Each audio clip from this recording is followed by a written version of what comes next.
नमस्कार, स्वागत आहे तुमचं आमच्या पहिल्या ट्रॅव्हल ब्लॉगमध्ये.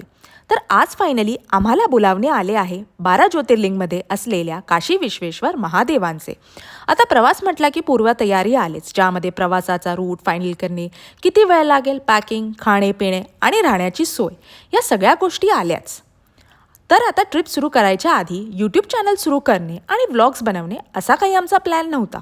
बट ह्या ट्रिपला व्लॉगिंग करायला सुरुवात करावी या अचानक झालेल्या आकाशवाणीमुळे तुम्हाला ट्रिप फुटेज थोडे कमी पाहायला मिळेल, बट इन्फॉर्मेशन मात्र पूर्ण. तर सॅटर्डे रात्री 2:30 वाजता आम्ही हर हर महादेवाच्या घोषात या आमच्या ट्रिपला सुरुवात केली. तर हा प्रवास जवळजवळ 1500 किलोमीटर असल्यामुळे आमचा पहिल्या दिवसाचे टार्गेट जबलपूर असे ठरवले होते, जे 961 किलोमीटर आणि ज्यासाठी गुगल मॅप्सप्रमाणे वेळ लागणार होता 15 ते 16 तास. आता गुगल जरी 16 तास दाखवत असले तरी शेवटी जुगलबंदी ही लागलीच होती की कोण जिंकतंय, गुगल की आम्ही. जबलपूरपर्यंतचा प्रवास आम्ही ऑलमोस्ट 14 तासात कंप्लीट केला. आता ह्या 14 तासांचा रिकॅप हा असा. आमचा पहिला ब्रेक आम्ही समृद्धी महामार्गावर लागायच्या आधी 2दा चहासाठी घेतला. पुढे सेंद्रिय MIDCमधून आम्ही समृद्धी महामार्गावर एंट्री केली साधारण सकाळी 7:30 वाजता. तिथून पुढे समृद्धी महामार्ग नागपूर एक्झिटचा प्रवास होता ऑलमोस्ट 410 किलोमीटरचा, जो आम्ही 5.5 तासामध्ये कंप्लीट केला आणि अराऊंड 1 वाजता आम्ही नागपूर एक्झिटला पोचलो. आता लागली होती भूक आणि लकीली महामार्ग एक्झिट केल्यावर एक newly open restaurant with very clean washrooms होते.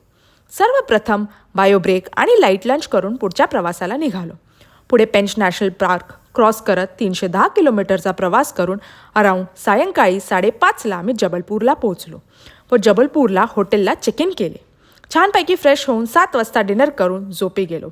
आता डे 2ला पहाटे 5 वाजता उठून 6पर्यंत आवरून ऑलमोस्ट 6:15ला आम्ही जर्नीला परत सुरुवात केली.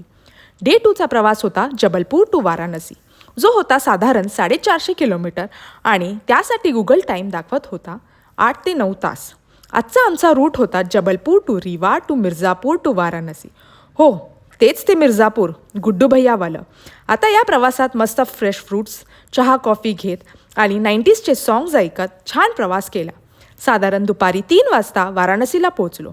आम्ही सारनाथ या लोकेशनला हॉटेल फायनल केले, जे मंदिरापासून थोडे लांबच आणि शांत ठिकाणी होते. मग हॉटेलला चेक इन करून मस्त फ्रेश झालो आणि प्रथम बनारसचा चहा प्यायला गेलो. बनारस की चाय नहीं पिये तो क्या ही किया वहाँ आके, असं काहीसं तुम्ही ऐकलंच असेल.